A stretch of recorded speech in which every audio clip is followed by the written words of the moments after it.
Hello అండి, welcome to my channel చేతు తెలుగు అమ్మాయి. సో తమిళ చూసే ఉంటారు కదా. సో మీకు ఈ పాటికి అర్థమైపోయి ఉంటుంది నేను దేని గురించి వీడియో చేయబోతున్నాను. సో అదే అండి, హెల్త్ ఇన్సూరెన్స్ గురించి. సో కొంతమంది అయితే నన్ను అడిగారు, రీసెంట్ గా మా పాపకైతే లంచ్ లో నిమోనియా అని చెప్పాను కదా. సో దానికి అక్క బిల్ ఎంత అయింది అని అయితే కొంతమంది అడిగారు. సో దాని గురించి నేను డీటెయిల్ గా ఒక వీడియో చేద్దామా వద్దా అని ఆలోచించి మరీ ఈ వీడియో అయితే చేస్తున్నాను.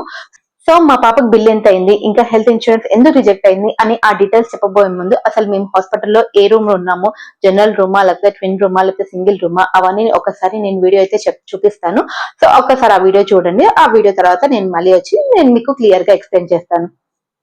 హాస్పిటల్లో అడ్మిట్ చేసుకున్నప్పుడు ఏ హాస్పిటల్ అయినా ఫస్ట్ అమౌంట్ అయితే మనల్ని పే చేయమంటారు. సో ఇన్సూరెన్స్ ఉన్నా లేకపోయినా కొంత మనీ అయితే డిపాజిట్ చేయాలి. సో ఇక్కడ మమ్మల్ని అయితే 10,000 అయితే పే చేయమన్నారు. సో ఆ తర్వాత మనకి ఇంకా రూమ్ డీటెయిల్స్ అయితే చెప్తారు. సో ఏ రూమ్కి ఎంత అని మాకు రూమ్ వైజ్ అయితే డీటెయిల్స్ చెప్పారు. అదేంటంటే ఫస్ట్ జనరల్ రూమ్ అయితే సో అది 5,000 ప్లస్ జిఎస్టీ అన్నారు. సో జనరల్ రూమ్ ఎలా ఉంటుందో తెలుసు కదా. సో ఇంకా 3-4 పేషెంట్స్ అయితే ఉంటారు. సో 3-4 కాదు ఇంకా ఎక్కువనే ఉండొచ్చు.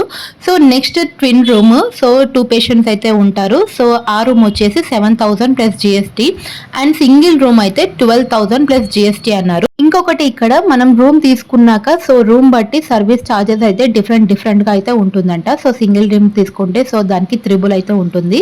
సో ట్విన్ అయితే డబుల్ ఉంటుంది. సో జనరల్ అయితే నార్మల్ గా ఉంటుందంట సర్వీసెస్. సో ఫస్ట్ మాకైతే ఇంకా మాకు ఈ ప్రైజెస్ అన్ని చెప్పేసరికి మేము నార్మల్ గా మాకు సింగిల్ రూమే కావాలి అని చెప్పాము. ఎందుకంటే మాకు ఇన్సూరెన్స్ ఉంది కాబట్టి. సో సింగిల్ రూమ్ అని చెప్పాము. సో వాళ్ళకైతే ఇంకా సింగిల్ రూమ్స్ లేవని చెప్పేసి మాకు ఇంకా ఫస్ట్ అయితే మీరు ట్విన్ రూమ్ లో ఉండండి, తర్వాత ఇంకా ఏమైనా ఖాళీ అయితే అప్పుడు మేమైతే సింగిల్ రూమ్ కి షిఫ్ట్ చేస్తామని చెప్పారు. సో ఫస్ట్ మాకు ట్విన్ రూమ్ అయితే ఇచ్చారు. సో ఇంకా పక్కన ఇంకా ఎవరు పేషెంట్ అయితే లేరు. సో ఒక 2 days ఉన్నాము. అప్పటికి మేము రిక్వెస్ట్ రేస్ చేస్తున్నాం మాకు సింగిల్ రూమ్ కావాలి అని. సో తర్వాత ఒక 2 days తర్వాత మాకు సింగిల్ రూమ్ అయితే ప్రొవైడ్ చేశారు. అది కూడా మేము ఉన్నది 6th ఫ్లోర్లో. 6th ఫ్లోర్లో ఏంటంటే చిల్డ్రన్కి ప్లస్ అడల్ట్కి ఇద్దరికి కామన్ అన్నమాట. సో ఇంకా డాక్టర్ ఏం చెప్పారు, సో ఇక్కడ వద్దు, అక్కడ ఒక 2 days ఉన్నాక ఇంకా ఇక్కడ వద్దు, మీరు 9th ఫ్లోర్కి షిఫ్ట్ అయిపోండి, అక్కడ ఓన్లీ కిడ్స్ మాత్రమే అని చెప్పారు. సో అక్కడ పిఐసియు కూడా ఉంది కదా. సో ఇంకా ఏమైనా ఎమర్జెన్సీ ఉంటే సో అవైలబుల్గా ఉంటుంది కదా అని. సో ఇంకా మమ్మల్ని అయితే 9th ఫ్లోర్కి షిఫ్ట్ చేశారు. సో అక్కడ కూడా మేము సింగిల్ రూమ్కే ఇంకా రిక్వెస్ట్ రేస్ చేసాము. సో మాకైతే ఇంకా అక్కడ కూడా సింగిల్ రూమ్ ఇచ్చారు. సో ఇదే ఆ రూమ్ సింగిల్. మేమున్న 15 daysలో 3 rooms అయితే షిఫ్ట్ అయ్యాం. మాకు 6th ఫ్లోర్ కన్నా 9th ఫ్లోర్ బాగా నచ్చింది. సో కొంచెం అడ్వాన్స్గా ఉన్నట్టు అనిపించింది. ఇంకొకటి ఇక్కడ ఫుడ్ తెచ్చేటప్పుడు ప్లేట్స్లో ప్రిన్సెస్ ప్లేట్ కానీ ఏదైనా బొమ్మలు ఉన్న ప్లేట్ కానీ తీసుకొస్తారు. సో దట్ వాళ్ళకి ఇష్టం లేకున్నా ఫుడ్ ఆ ప్లేట్ చూసి అయితే కొంచెం తింటారు అని. సో అది బాగా నచ్చింది. సో హెల్త్ ఇన్సూరెన్స్ ఎందుకు రిజెక్ట్ అయింది, ప్రీమియం కట్టలేదా లేకపోతే ఎక్స్పైరీ అయిపోయిందా, సో ఇవన్నీ డీటెయిల్ గా నేనైతే ఈ వీడియోలో ఎక్స్ప్లెయిన్ చేస్తాను. అండ్ ఇంకా మీ పాపకు బిల్ ఎంత అయిందని అవన్నీ డీటెయిల్ గా అయితే ఎక్స్ప్లెయిన్ చేస్తాను. సో యాక్చువల్ గా మేమైతే లాస్ట్ ఇయర్ ఈ ఇన్సూరెన్స్ అయితే తీసుకున్నాము. 3 years కి 60,000 అయితే పే చేసాము. 10 lakhs కి ప్రీమియం. సో 10 lakhs కి ఇన్సూరెన్స్. సో ఈ 10 lakhs అన్లిమిటెడ్ అనమాట. అండ్ కొన్ని డిసీజెస్ అయితే మనకి ఉంటాయి. సో 1 year కి 2 years కి అలా అయితే కొంచెం వెయిటింగ్ పీరియడ్ అయితే ఉంటుంది కదా. సో ఈ మా పాపకైతే లంగ్స్ నిమోనియాకి మాత్రం ఎలాంటి వెయిటింగ్ పీరియడ్ లేదు. సో అన్ని బాగానే ఉన్నాయి. సో లాస్ట్ మూమెంట్ లో మేము డిశ్చార్జ్ అయ్యే మూమెంట్ లో వాళ్ళు ఏం చేశారు అని అంటే ఒక్క డాక్యుమెంట్ మాత్రం అడిగారు. సో ఏం డాక్యుమెంట్ అడిగారు, సో ఆ డాక్యుమెంట్ ఏంటా అని చెప్పబోయే ముందు అసలు మా పాపకి బిల్ ఎంత అయింది. సో ఓవరాల్ గా మా పాపకి బిల్ అయితే 8 lakhs అయింది. సో ఇంకా హెల్త్ ఇన్సూరెన్స్ క్లెయిమ్ చేసుకునే టైం అయితే అయింది. డిశ్చార్జ్ చేస్తారు కదా. సో ఈవినింగ్ మేము ఆఫ్టర్నూన్ 3:30కి అయితే ఇంకా వాళ్ళు డిశ్చార్జ్ అయితే చేస్తామని చెప్పారు. సో ఇంకా వాళ్ళు ఆల్రెడీ ఇన్సూరెన్స్ వాళ్ళకైతే పంపించారు. సో మేము హాస్పిటల్లో జాయిన్ అయినప్పటి నుంచి మాకు ఎప్పటికప్పుడు మాకైతే మెసేజ్ వస్తూనే ఉన్నాయి. సో ఇంత అప్రూవ్ చేసామని. సో మేమైతే ఏమనుకుంటాం, మాకైతే ఫైనల్ గా అప్రూవ్ అవుతుందని కదా. సో ఇంకా మేము పాపకి మేమేమైనా డాక్యుమెంట్స్ సబ్మిట్ చేయలేదంటే అన్ని డాక్యుమెంట్స్ సబ్మిట్ చేసాము. సో మేమేమనుకుంటాం, క్లెయిమ్ అప్రూవ్ అవుతుందని అయితే ఎక్స్పెక్ట్ చేసాము. సో డిశ్చార్జ్ అయ్యే రోజు మాత్రం సో వాళ్ళు ఇన్సూరెన్స్ వాళ్ళకి పంపిస్తే, హాస్పిటల్ వాళ్ళు ఇన్సూరెన్స్ వాళ్ళకి పంపిస్తే సో వాళ్ళు ఒక డాక్యుమెంట్ అడిగారు. సో ఆ డాక్యుమెంట్ కూడా ప్రొవైడ్ చేస్తే మాకు 6.5 lakh అయితే క్లెయిమ్ అప్రూవ్ చేస్తామని చెప్పారు. సో ఆ డాక్యుమెంట్ ఏంటంటే పాప పుట్టినప్పుడు డిశ్చార్జ్ సమ్మరీ అన్నారు. సో పాప పుట్టినప్పుడు డిశ్చార్జ్ సమ్మరీ అంటే పాప పుట్టింది 5 years బ్యాక్, దట్ కరోనా టైంలో. మా పాప పుట్టింది గోదావరిఖన్లో, అంటే నేను మా మమ్మీ డాడీ వాళ్ళ ఇంటికైతే వెళ్ళాను. సో మా అత్తయ్య వాళ్ళు ఉన్నది హైదరాబాద్ లో, మేము ఉన్నది ఇప్పుడు బెంగళూరులో. సో అప్పుడు అక్కడ డిశ్చార్జ్ సమ్మరీ మేము ఈ 5 years లో ఎంత ట్రావెల్ చేస్తూ ఉన్నాం, కరోనా టైంలో ఎలా ఉంటుందో సిచ్యుయేషన్ తెలుసు. సో మేమైతే ఇంకా ఫైల్ అయితే క్యారీ చేయలేం. సో ఆ డాక్యుమెంట్ ఎక్కడుందో కూడా మాకు తెలియదు అసలు. సో ఆ డాక్యుమెంట్ ఇప్పుడు అడిగారు. సో పాప డిశ్చార్జ్ సమ్మరీ ఇప్పుడు కావాలని చెప్పారు. సో అప్పటికి మేము పాప డిశ్చార్జ్ సమ్మరీ కోసం మేము చాలా ట్రై చేసాము, మమ్మీ వాళ్ళని కానీ అత్తయ్య వాళ్ళని కానీ, సో మా ఇంట్లో కానీ మొత్తం వెతికాము. సో ఎక్కడ మాకైతే దొరకట్లేదు. సో ఎవరైతే ఎక్స్పెక్ట్ చేయరు కదా, సో పాప డిశ్చార్జ్ సమ్మరీ ఇప్పుడు ఎందుకు అడుగుతున్నారు అని.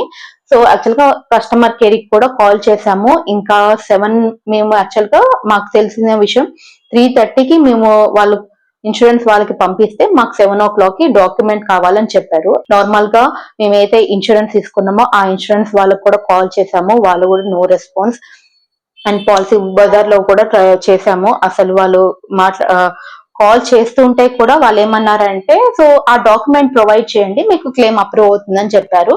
సో మేము అదే చెప్పాము, 5 years బ్యాక్ డాక్యుమెంట్ అంటారు, అది ఎట్లా అప్రూవ్ చేస్తారు, సరే అది ఎట్లా సబ్మిట్ చేస్తాము, ఇప్పుడు మా దగ్గర ఎందుకు ఉంటది, మీరు ఇన్సూరెన్స్ తీసుకునే ముందు ఎందుకు చెప్పలేదు అని ఆర్గ్యూ చేసాము వీళ్ళతో కానీ, ఇంకా మేము ఇన్సూరెన్స్ తీసుకున్న వాళ్ళతో కానీ చాలా ఆర్గ్యూ చేసాము. మేము ఆల్మోస్ట్ 11 వరకు మాట్లాడుతూనే ఉన్నాము. ఎన్నిసార్లు మాట్లాడినా వాళ్ళు ఒక్కటే మాట అంటున్నారు, ఏంటి మాకు ఆ డాక్యుమెంట్ సబ్మిట్ చేయండి, ఇమీడియట్ గా మేము క్లెయిమ్ అయితే అప్రూవ్ చేస్తాము అని చెప్పారు. సో ఎంత చెప్పినా ఎంత ఆర్గ్యూ చేసినా కూడా వినట్లేదు. 5 years బ్యాక్ ఎందుకు ఇన్సూరెన్స్ మరి తీసుకునేటప్పుడు ఎందుకు చెప్పలేదు అంటే, సో అప్పుడు ఏమైనా పాపకి డిసీజెస్ ఏమైనా ఉన్నాయేమో, సో మీరేమైనా దాచిపెట్టి మీరు ఇన్సూరెన్స్ తీసుకున్నారేమో అండ్ రివర్స్ మళ్ళీ మాకే చెప్తున్నారు. సో మీరు అప్పుడే తీసుకున్నప్పుడు అడగవచ్చు కదా అని చెప్పినా వాళ్ళైతే అస్సలు వినట్లేదు. ఏదో ఒక విధంగా వాళ్ళైతే ఇంకా క్లెయిమ్ అయితే రిజెక్ట్ చేద్దామనే ట్రై చేస్తున్నారు. సో మేము చాలా చాలా చాలా అడిగాము, ఆల్మోస్ట్ మేము నైట్ 11-12 వరకు. సో అప్పుడు కూడా 9 o'clock కి నేను మా మమ్మీ డాడీ, యాక్చువల్ గా మా మమ్మీ డాడీ గోదావరిఖన్లో రిటైర్డ్ అయ్యి ఇంకా ఇప్పుడు వరంగల్లో ఇంకా ఇల్లు కట్టుకొని అక్కడ ఉంటున్నారు. సో అక్కడ నుంచి కూడా వాళ్ళ ఫ్రెండ్స్ తో కాల్ చేపించి హాస్పిటల్ కి వెళ్ళి, సో అక్కడ 5 years బ్యాక్ ఇలా డిశ్చార్జ్ సమ్మరీ కావాలని అడిగి అట్లయినా ప్రొవైడ్ చేద్దాము అని ఇలా డాడీకి ఫోన్ చేసి వాళ్ళ ఫ్రెండ్స్ కి అయితే ఫోన్ చేయమని చెప్పి వాళ్ళైతే హాస్పిటల్ కి అయితే వెళ్ళారు. అక్కడ హాస్పిటల్ కి అయితే వెళ్ళారు అంకుల్ వాళ్ళు. సో అక్కడ రిసెప్షన్ లో అయితే అడిగారు, ఇలా ఇన్సూరెన్స్ అయితే కావాలి అని, ఇలా మొత్తం ప్రాసెస్ అంతా చెప్పారు. సో ఇంకా మా బ్యాడ్ లక్ ఏంటంటే అక్కడ టైం కి డాక్టర్ లేరంట. సో డాక్టర్ ఉంటేనే వాళ్ళు డిశ్చార్జ్ సమ్మరీ ఏమైనా ప్రొవైడ్ చేస్తారంట. సో ఆ డాక్టర్ మీద ట్రిప్ మీద అయితే బయటికి వెళ్ళారు. 1 week వరకు అయితే రామని చెప్పారు. 20 days వరకు అయితే రామని చెప్పారు. సో ఇక్కడ ఏంటంటే వన్స్ మనం ఇన్సూరెన్స్ రేజ్ చేశాక ఒక 1 week లోపల మనం ఏం డాక్యుమెంట్ సబ్మిట్ చేయలేకపోతే వాళ్ళైతే క్లోజ్ చేస్తాము అని చెప్పారు. సో ఇంకా డాక్టర్ వచ్చే వరకు 20 days అవుతుంది. ఇంకా మేము ఎక్కడి నుంచి సబ్మిట్ చేయగలుగుతాం. సో చాలా ఇంకా ట్రై చేసాము, ఎంత ట్రై చేసినా వాళ్ళు ఎంత అడిగినా కూడా వాళ్ళు ఎలాంటి రెస్పాన్స్ అయితే లేదు. మీ డాక్యుమెంట్స్ సబ్మిట్ చేయండి, మీరు క్లెయిమ్ వెంటనే క్లెయిమ్ చేసేస్తాము అని చెప్పారు. సో మాకు అర్థమైంది ఏంటంటే ఇన్సూరెన్స్ వాళ్ళు ఏదో విధంగా క్లెయిమ్ అయితే రిజెక్ట్ చేద్దామని ట్రై చేస్తారు. సో ఇంకా ఈ ఇన్సూరెన్స్ మీద అయితే హోప్ వదులుకున్నాము.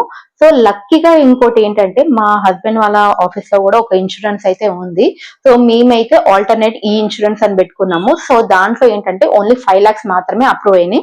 దీంట్లో 6.5 lakh అయితే అప్రూవ్ అయినాయి. 8 lakhs కి 6.5 1.5 lakh ఎక్కువ వస్తుంది కదా అని మేమైతే ఈ ఇన్సూరెన్స్ కి వెళ్దాము అంటే, సో వాళ్ళు ఏదో ఒక విధంగా క్లెయిమ్ రిజెక్ట్ చేద్దామనే చూస్తున్నారు. ఎంత చెప్పినా వాళ్ళైతే అస్సలు వినే పొజిషన్ లో కూడా లేదు. సో ఇంకా అది ఆ ఇన్సూరెన్స్ వద్దని చెప్పి ఇంకా మా హస్బెండ్ వాళ్ళ ఆఫీస్ అయితే ఇంకా 5 lakhs సో క్లెయిమ్ అయితే చేసాము. సో 5 lakhs కి క్లెయిమ్ అయితే అప్రూవ్ అయింది. మేము ఇంకా మిగతా 3 lakhs అయితే పెట్టుకున్నాము.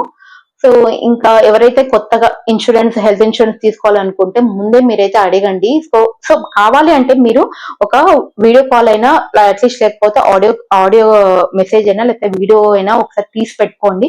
వాళ్ళు ఏమేమైనా మీరు అడగండి, ఏమైనా డాక్యుమెంట్స్ కావాలా అంటే వాళ్ళు వద్దు నో అని చెప్తారు కదా. సో ఆ కాల్ రికార్డింగ్స్ అయినా, ఆ వీడియో కాల్ అయినా లేకపోతే ఆడియో అయినా అన్ని మీ దగ్గర పెట్టుకోవడం చాలా బెస్ట్. ఎందుకంటే మేము అప్పుడు ఏం అడగలేదు అని అంటారు, కానీ తీరా టైంకి వచ్చేసరికి మేము ఇన్సూరెన్స్ తీసుకున్న టైంకి ఏమో మాకేం వద్దు, ఏం డాక్యుమెంట్స్ అవసరం లేదు అని చెప్తారు. మళ్ళీ తీరా టైంకి వచ్చేసి మాకు ఈ డాక్యుమెంట్ కావాలి, ఆ డాక్యుమెంట్ కావాలి, ఇది వెయిటింగ్ పీరియడ్ ఉంది, అది వెయిటింగ్ పీరియడ్ ఉంది అని చాలా చెప్తారు.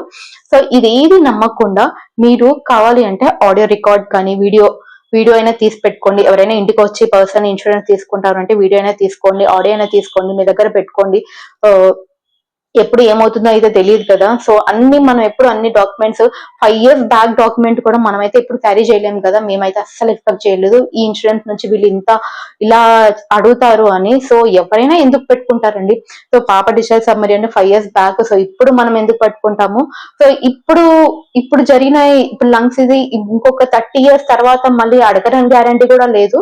సో ఇన్సూరెన్స్ ఏ విధంగా అయినా వాళ్ళు రిజెక్ట్ చేసే ఛాన్సెస్ అయితే ఉంటుంది. సో ఎవరైతే హెల్త్ ఇన్సూరెన్స్ తీసుకుంటారో వాళ్ళు దయచేసి అదే మీరు 1కి 10 సార్లు అయితే అడగండి. సో ఏమేం డాక్యుమెంట్స్ కావాలి ఒకటి, సో దేనికి ఏది వెయిటింగ్ పీరియడ్ ఉంది, మళ్ళీ మీరు డాక్యుమెంట్స్ సైన్ చేసేటప్పుడు ప్రతి ఒక్క లైన్ చదవడం బెస్ట్. సో అన్ని అయితే చదవలేరు. సో ఇంపార్టెంట్ అయిన మాత్రం అట్లీస్ట్ వాళ్ళని అడగండి. సో ఇంకా అట్లీస్ట్ మాకు ఆల్టర్నేటివ్ ఒక ఇన్సూరెన్స్ ఉంది కాబట్టి మేమైతే అట్లీస్ట్ మాకైతే సేవ్ అయినాయి, 5 lakhs అయినా సేవ్ అయినాయి. లేకపోతే ఒక మిడిల్ క్లాస్ ఫ్యామిలీకి ఇంకా 8 lakhs అంటే ఎంత పెద్ద అమౌంట్.